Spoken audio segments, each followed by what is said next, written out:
ఈరోజు మన తెలంగాణ రాష్ట్ర వ్యాప్తంగా మరి గౌరవ మన ప్రభుత్వం మేము ₹1,00,000 వరకు రుణమాఫీ తక్షణమే చేస్తామని చెప్పేసి మరి ఎన్నో ఆశలు కల్పించి మరి రైతుల యొక్క ఆశలు అడియాశలు చేసే విధంగా వారి యొక్క వ్యవహారం ఉందని చెప్పి స్పష్టంగా అర్థమవుతా ఉన్నది.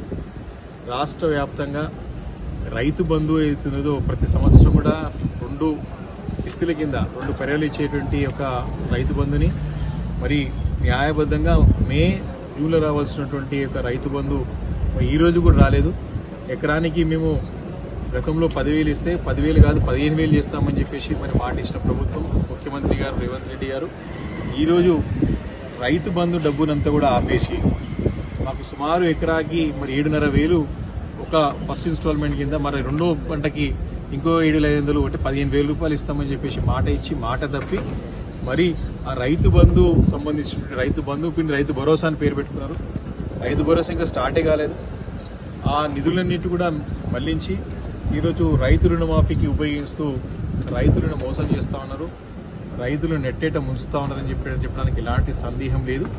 మరి మా మేడ్చల్ జిల్లాకు వచ్చేసరికి రైతు బంధు కింద సుమారు 39 కోట్ల రూపాయలు రావాల్సినటువంటి ఒక లెక్క ఉంది మనకి లెక్కల ప్రకారం. కానీ ఈరోజు ఈ రుణమాఫీ కింద కేవలం 11 కోట్ల రూపాయలు మాత్రమే చెల్లించి రైతులని మోసం చేసి రైతులకు అన్యాయం చేసి న్యాయంగా రావాల్సిన డబ్బులను కూడా వాటిని పక్కదో పట్టించి మరి ఈ రకంగా రుణమాఫీ పేరు మీద రైతులను మోసం చేస్తున్నారని చెప్పేసి కూడా రైతాంగం అంతా కూడా ఈరోజు ఎక్కడ వెళ్ళినా సరే ఏడుస్తూ ఉన్నారు, కన్నీళ్లు పెట్టుకుంటా ఉన్నారు. ఎన్నో ఆశలు పెట్టి ఆశలు చూపి రైతు రుణమాఫీని మరి చేయకుండా మరి సరైన అంటే కంప్లీట్ పూర్తిగా చేయకుండా ఎన్ని సాంకేతిక లోపాలు చూపెట్టి మరి దాన్ని అక్కడికి ఆపివేయడం చూస్తూ ఉంటే మరి ప్రభుత్వం యొక్క పనితీరు ఏ రకంగా ఉందో మనకు స్పష్టంగా అర్థమవుతుందని చెప్పి సందర్భంగా మనం చేస్తూ ఉన్నాం.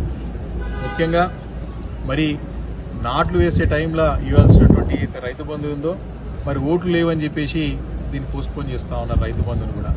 ఈరోజు రేపు నుంచి అసెంబ్లీ సమావేశాల్లో కోతులు పెట్టడానికి మళ్లీ కొత్త నిబంధనలు తీసుకురావడానికి అసెంబ్లీలో చర్చ పెట్టి రైతులను మరొకసారి మరి వారికి న్యాయంగా మరి హక్కుగా రావాల్సినటువంటి తీసుకొచ్చినటువంటి ఒక రైతు బంధు స్కీమ్ని ప్రతిశాతం తీసుకొచ్చినటువంటి స్కీమ్ని నీరుగార్చే విధంగా ప్రభుత్వం యొక్క వ్యవహారశీలి కనపడుతుందని చెప్పడానికి ఎలాంటి సందేహం లేదు.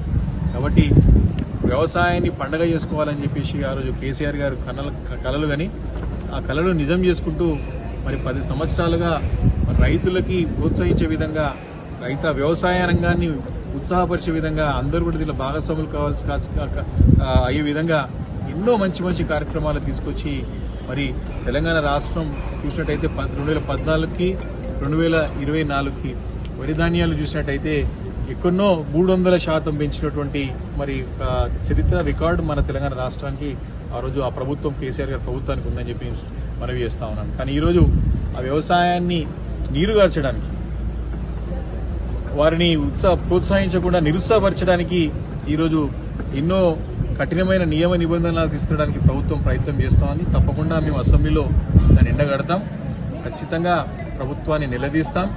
బేషరతుగా ఎలాంటి షరతులు లేకుండా మేము రుణమాఫీని కూడా ఇవ్వమని చెప్తా ఉన్నాం, రుణమాఫీని ప్రకటించాలని చెప్తా ఉన్నాం, రైతులందరూ కూడా ఇవ్వాలని చెప్తా ఉన్నాం.